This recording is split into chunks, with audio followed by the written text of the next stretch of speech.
Good morning. So I was at a awesome teaching and training last week, and I was reminded of an old story of a mentor, an old mentor and relative of mine, my uncle Ed, and he had this theory where he would every once in a while. He was a Jesuit priest, and he was an amazing man. He was a true embodiment of what Jesus really taught. And so that was very refreshing to be around, but also he had a wonderful way of looking at things sometimes. And one of the things that he did, he would go golfing every once in a while.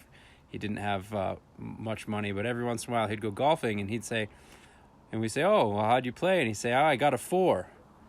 "You got a 4, Uncle Ed? What does that mean?" He's like, "Yeah, I had 4 good shots." And those are the only ones that he kept score of. And so I thought that was pretty brilliant.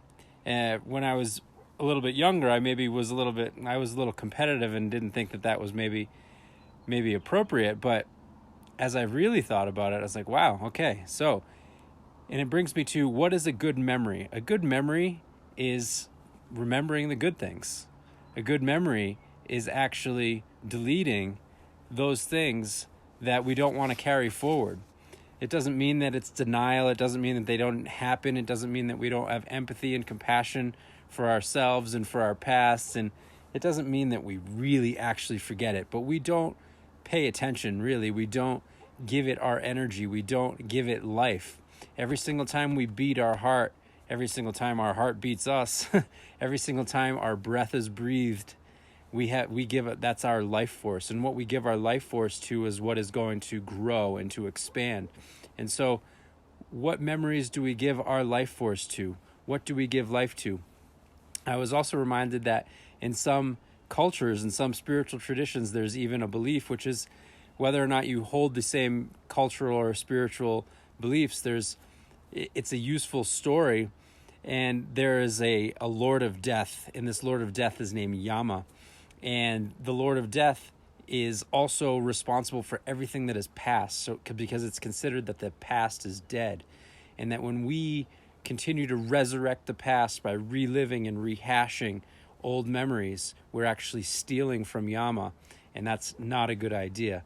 Yama likes what is Yama's, and so we should give to Yama what is Yama's, and we should let the dead bury the dead, and we should let the past be the past. And this, again, is not a denial. In fact, and it actually takes a tremendous amount of awareness and dedication and will, and in order to override the brain's negativity bias.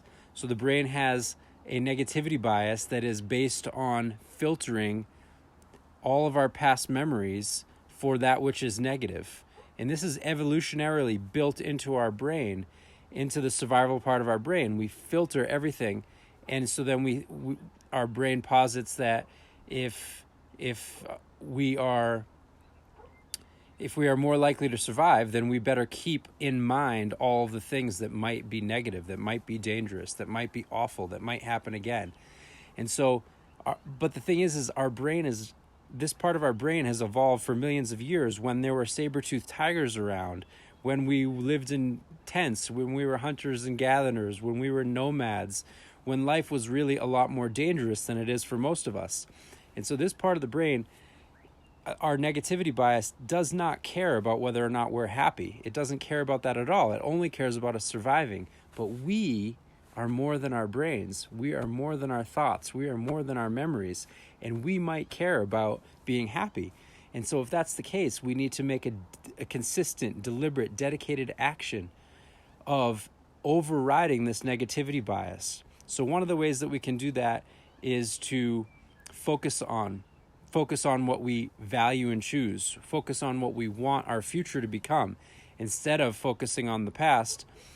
But really, the reality is that the past is going to come up over and over and over again. So what are we going to give attention to? What are we going to pay attention to? Well, let's pay attention to the part of our past that we want to carry forward. And let's let the past that we don't want to carry forward lay dead in the ground, where if left alone, will turn into fertilizer. It will help us grow a better future. But if we keep digging it up, it might smell like shit, and it might actually cause us problems. So a good memory And a story from my Uncle Ed, when he goes golfing, when he went golfing, I got a 4. You got a 4, Uncle Ed? Yeah, I had 4 good shots, and that's all I'm counting. All right. Love you all. Have a great day.